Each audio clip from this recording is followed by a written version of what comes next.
ගොඩක් කට්ටිය වාහනේ වොරන්ටි පීරියඩ් එක ගැන අහනවා. එතකොට මේකේ තියෙන වොරන්ටි එක ගැන විස්තර කිව්වොත් සම්පූර්ණ වාහනයට E7 and E6 ඒ වාහන දෙකටම අවුරුදු 3ක. එහෙම නැත්නම් කිලෝමීටර් ලක්ෂයක වොරන්ටි එකක් තියෙනවා. ඒට අමතරව 3 ඉලෙක්ට්‍රික් සිස්ටම් ප්‍රධාන ඉලෙක්ට්‍රික් සිස්ටම්ස් තුනක් තියෙනවා. ඒ තුන ගත්තාම power battery, drive motor and motor controller. ඒවට අවුරුදු 10ක්. එහෙම නැත්නම් 1,20,000 කිලෝමීටර්ස් 1,20,000ක් වොරන්ටි එකක් තියෙනවා. ඒ කියන්නේ කලින් ඉවර වෙන එක කිලෝමීටර් 1,20,000 අවුරුදු 5න් ඉවර වුණොත් ඒතර වොරන්ටි එක ඉවරයි. ඒ කියන්නේ 1,20,000 අවුරුදු 10 යන්න කලින් ඉවර වුණොත් අවුරුදු 10ක් වොරන්ටි එක දෙන්නේ නැහැ. හැබැයි 1,20,000 අවුරුදු 10ක් යන්න කලින් ඉවර වුණේ නැත්නම් එතකොට අවුරුදු 10ක් යනකම් වොරන්ටි එක හම්බ වෙනවා. ඉස්සෙල්ලා ඉවර වෙන එක අවුරුදු 10 හෝ කිලෝමීටර් 1,20,000ක්. ඒට අමතරව මේකේ තියෙන ප්‍රධාන කොටස් විදිහට vehicle control unit, onboard energy management system, onboard integrated unit, onboard charger, DC converter, transmission, combination meter, within bracket speedometer කියලා දාලා තියෙනවා, AC evaporator, AC controller, AC compressor, AC control panel, anti-theft device, wiper assembly, wiper motor, wiper controller, heater motor, heater controller, I-axle, within brackets තියෙනවා rear axle කියලා, steering wheel assembly, power steering booster, steering column, steering gear, brake disc,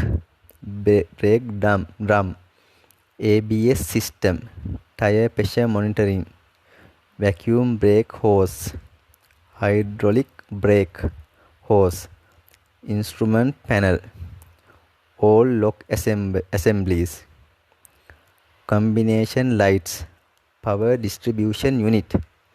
ඒ කියන කොටස් වලට අවුරුදු 3ක්. එහෙම නැත්නම් kilometre ලක්ෂයක warranty එකක් තියෙනවා කියලා තියෙනවා.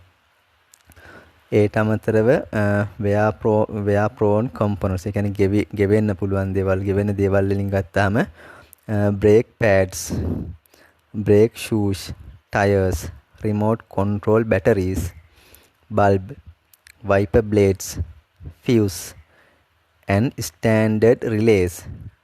ඒ කියන කොටස් වලට මාස 6ක්. එහෙම නැත්නම් කිලෝමීටර් 5000ක වොරන්ටි එකක් තියෙනවා. එතකොට ස්ටාර්ටින් බැටරි එකට, ඒ කියන්නේ වෝල්ට් 12ක බැටරි එකකුත් තියෙනවා ඇතුලේ. ඒකට අවුරුද්දක්. එහෙම නැත්නම් කිලෝමීටර් 20000ක වොරන්ටි එකක් තියෙනවා. ඒට අමතරව තව self paid parts කියලා කොටස් වර්ගයක් තියෙනවා. 3 electric core components excluding wear parts and other accessories. 1 year or 20,000 kilometers warranty එකක් තියෙනවා.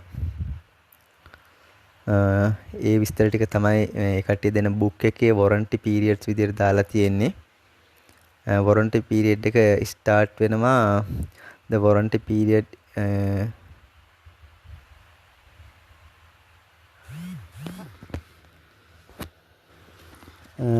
වාහනේ charge කරන එක ගැන මේ book එකේ පොඩි instructions දීලා තියෙනවා. ඒකේ ගොඩක් safety precautions ගැන තමයි විස්තර තියෙන්නේ.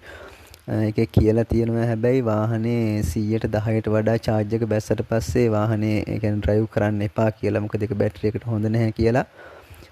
සහ මේ වාහනේ අරගෙන මුලින්ම 130 කියන්නේ වාහනේ ගත්තට පස්සේ 130 වෙනකන් drop වුණාට පස්සේ එතනින් එහාට ඒ කියන්නේ 130න් charge එකට ගහන්න කියලා තියෙනවා. 100 වෙනකම්ම charge එක charge කරන්න කියලා තියෙනවා පළවෙනි පාර. මම lithium phosphate battery ගැන පොඩ්ඩක් හොයලා බැලුවා.